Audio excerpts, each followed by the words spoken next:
Friends, welcome to Defence Matrix. तो एक बहुत बड़ी न्यूज़ आ रही है जहां पर इंडिया के LCA तेजस के द्वारा Python 5 close combat air to air missile को फायर किया गया है। ये जो पाइथन 5 मिसाइल है ये इजरायली मिसाइल है और नेक्स्ट जनरेशन की close combat air to air missile है। तो आज के ही अपडेट में हमने ये चीज़ बताई थी कि पाकिस्तान के JF-17 ब्लॉक 3 के साथ next generation PL-10E close combat missiles को देखा गया है, पर उसके कॉन्ट्रास्ट में ये न्यूज़ निकलकर सामने आई है कि इंडिया के तेजस के द्वारा पाइथन 5 को फायर किया गया है।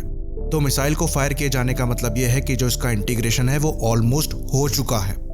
तो पहले की जो रिपोर्ट्स आ रही थी उनके हिसाब से पाइथन 5 को इंटीग्रेट करने में इशू आ रहा था क्योंकि उसके कंट्रोल सर्फेसेस काफ़ी ज़्यादा हैं, पर फिर भी पाइथन 5 को देखा गया था LCA तेजस के साथ पायलॉन में लगे हुए। तो पहले ये रिपोर्ट चल रही थी कि SRAM को इंटीग्रेट किया जा सकता है LCA तेजस से, पर ये जो टेस्ट था वो काफ़ी सरप्राइजिंग था।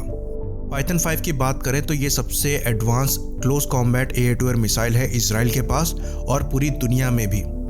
साथ ही साथ ये लॉक ऑन आफ्टर लॉन्च की कैपेबिलिटी के साथ भी आती है और जो इसका सीकर है वो इमेजिंग इंफ्रारेड होमिंग सीकर है। तो इस मिसाइल में करीबन 18 कंट्रोल सरफेसेस हैं और थ्रस्ट वेक्टरिंग नोजल है। तो ये मिसाइल इतनी कैपेबल है कि अगर एयरक्राफ्ट के परपेंडिकुलर कोई टारगेट फ्लाई कर रहा है तो ये उससे जाकर भी हिट कर सकती है। तो इजरायली हेलमेट माउंटेड साइट के साथ ये मिसाइल और भी ज़्यादा घातक हो जाएगी। तो तेजस में पहले से ही R-73 जो है वो इंटीग्रेटेड थी।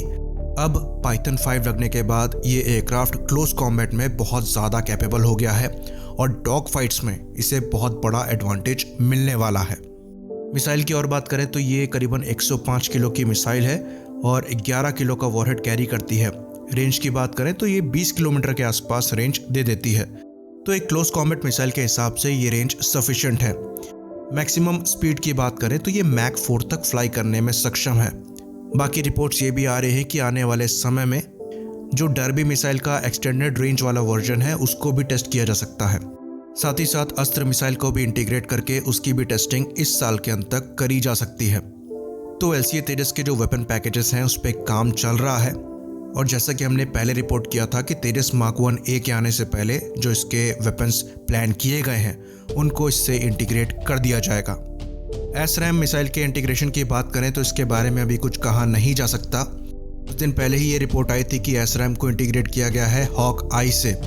तो मिसाइल हमारे पास है, इंटीग्रेशन भी पॉसिबल है, पर पाइथन 5 के लग जाने के बाद SRAM की जो कैपेबिलिटी है वो मिल चुकी है। इवन ये मिसाइल जो है वो उससे भी थोड़ी बेटर है। तो अगर SRAM का इंटीग्रेशन नहीं भी होता है तो अब कोई इशू नहीं है। बाकी जो इम्पोर्टेंट इंटीग्रेशन है वो IRBER और अस्त्र मिसाइल के हैं, जहां पर इस एयरक्राफ्ट की BVR कैपेबिलिटी जो है उसको एनहेंस किया जाना है। तो क्लोज कॉम्बैट में इस एयरक्राफ्ट की कैपेबिलिटी को अगर दूसरे इंडियन एयरफोर्स के एयरक्राफ्ट से कंपेयर करें तो फिलहाल ये मिराज और रफाल के बराबर पहुंच गई है। बाकी अगर फोटो को पास से देखें तो ये नज़र आता है कि पायलट ने डैश हेलमेट माउंटेड डिस्प्ले को पहन रखा है। तो यहाँ पर ये पॉसिबिलिटी नज़र आ रही है कि हो सकता है टेस्टिंग के समय मिसाइल को हेलमेट को यूज़ करते हुए टारगेट को लॉक करके गाइड किया जा रहा हो। तो इस मिसाइल की जो काउंटर मेजर कैपेबिलिटीज़ हैं वो भी काफ़ी अच्छी हैं। इसका मतलब ये है कि अगर एनिमी डिकॉय यूज़ करता है जैसे कि फ्लेयर्स वगैरह हो गए तो ये मिसाइल उनको भी काउंटर करके टारगेट को हिट कर सकती है। तो यहाँ पर आपको हिट प्रोबेबिलिटी काफ़ी अच्छी मिल जाती है जो कि 90% क्रॉस कर जाएगी अगर इसकी इफेक्टिव रेंज से फायर करी जाए। साथ में इस मिसाइल की जो lock on after launch capability है वो भी एक बड़ा प्लस ऐड करती है। इसका मतलब ये है कि इस मिसाइल को फायर करने के बाद भी टारगेट को लॉक किया जा सकता है, यानी कि इस मिसाइल में 2-वे डेटा लिंक भी होगा जिससे जो टारगेट की इंफॉर्मेशन है उसको मिसाइल को लॉन्च करने के बाद भी इसमें फीड किया जा सकता होगा। तो एक बड़ा एज मिला है और कैपेबिलिटी एनहेंसमेंट हुआ है LCA तेजस का। इसी बात पर इस न्यूज़ को ख़त्म करते हैं। लाइक करिए, सब्सक्राइब करिए। जय हिंद।